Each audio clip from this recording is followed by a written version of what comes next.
Himachal news 24/7।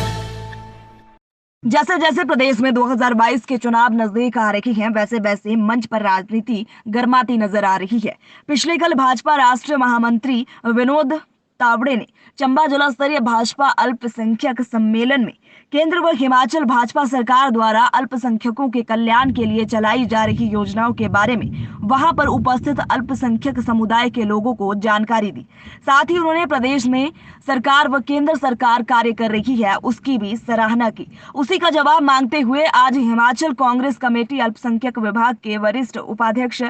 Liaquat Khan ने एक press वार्ता में उनसे पूछे हुए सवाल में ये कहा कि जिस तरह तावड़े जी ने चंबा जिला में राज्य स्तरीय भाजपा अल्पसंख्यक सम्मेलन में केंद्र व हिमाचल सरकार द्वारा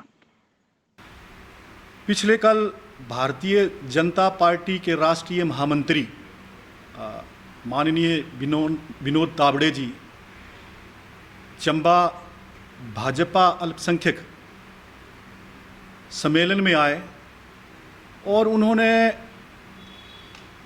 केंद्र की भाजपा सरकार, एनडीए सरकार सहित हिमाचल प्रदेश की भाजपा सरकार द्वारा अल्पसंख्यकों के कल्याण के लिए बहुत बड़ी बड़ी बातें कही। मैं उनसे पूछना चाहता हूं कि सबका साथ सबका विकास का नारा देने वाली भारतीय जनता पार्टी कि केंद्रीय सरकार मंत्रिमंडल में कितने मुस्लिम समुदाय के लोग जो हैं वो मंत्रिमंडल में शामिल हैं और भाजपा सरकार में लोकसभा और राज्यसभा में कितने अल्पसंख्यक मुस्लिम समुदाय के लोग जो हैं वो राज्यसभा में है, लोकसभा में है। माननीय मुख्तार अब्बास नकवी जी जो कि अल्पसंख्यक मामले का प्रभार देखते थे, उन्हें भी बाहर का रास्ता दिखा दिया गया।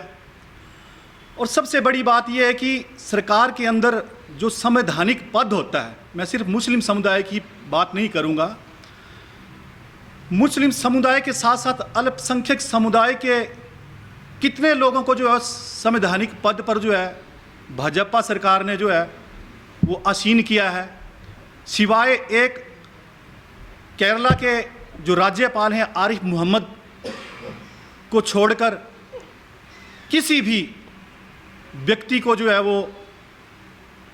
भाजपा सरकार ने जो है वो कोई पद जो है नहीं दिया है। इवन कि हिंदुस्तान की सबसे बड़ी आबादी वाला उत्तर प्रदेश, और आप सभी जानते हैं कि वहाँ पर 402 विधानसभा की सीटें हैं, उसमें भी एक भी, और 18% आबादी अल्पसंख्यकों की है, मुस्लिमों की है, उसमें भी भारतीय जनता पार्टी ने एक भी सीट विधानसभा की जो है वो मुस्लिम समुदाय के व्यक्ति को नहीं दी। हमें खुशी है कि आज़ादी के 75वें अमृत महोत्सव पर देश की एक जनजातीय आदिवासी महिला को जो है वो राष्ट्रपति पद पर आसीन किया गया। लेकिन दूसरी ओर देखा जाए तो आज़ादी के इस अमृत महोत्सव के उपलक्ष्य में गुजरात सरकार में जो अल्पसंख्यक समुदाय से संबंधित बल्कीस बानो जो गर्भवती थी और उसके साथ तो हैवानियत और दुष्कर्म किया ही क्या, उसकी बेटियों के साथ भी दुष्कर्म करके उनकी बेटियों को भी मौत के घाट उतार दिया गया। और बड़े अफसोस की बात है कि आज़ादी के इस अमृत महोत्सव में वो जो 11 दरिंदे दुष्कर्म करने वाले थे उसको सरकार द्वारा छोड़ा गया और भाजपा के कार्यकर्ता लोग जो हैं उनको हार पहनाकर मिठाइयाँ खिलाकर उन्हें सम्मानित कर रहे हैं। मैं पूछना चाहूँगा, क्या प्रधानमंत्री जी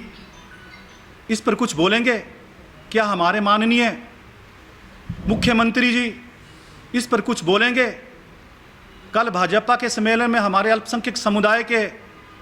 जो पदाधिकारी थे उनसे भी मैं पूछना चाहूँगा कि वो जो लोग हैं वो हमारी बहन को न्याय दिलाने की बात करेंगे या अपने आकाओं की चमचागिरी करने के लिए ही मशगूल रहेंगे। उसके जो एक लिटरेसी दर है उसको देखा जाए तो सच में हमारी जो चंबा की साक्षरता दर है वो कम है। लेकिन मैं ये नहीं कहूँगा कि हम बिल्कुल ही हम जो है इलिटरेट हैं, लेकिन एक भोला भाला जो हमारा सीधा साधा तबके का लोग है, आप जानते ही हैं, उनको प्रलोभन देकर, आप जानते हैं कि बख्खा वार्ड में जो रिक्रूटमेंट्स पिछली सरकार में हुई थी, क्लैरिकल में या और डिपार्टमेंट्स में, आज सिर्फ लोगों को जो है वो सिर्फ सिलाई टीचर्स पूरे 5 साल में सिर्फ 6-7 लड़कियों को वो प्रलोभन दिलाकर, मात्र जो है वो प्रलोभन देकर उनको जो है अस्थायी रोजगार देकर जो लोगों को बेवकूफ़ बनाया जा रहा है। तो मेरे बोलने का मकसद ये है, आप जानते हैं कि शिमला कैपिटल है, नालागढ़ चंडीगढ़ के नज़दीक है, एक एजुकेशन हब है, वहाँ के लोग जो है झूठे झांसों में आने वाले नहीं है। मेरे बोलने का मतलब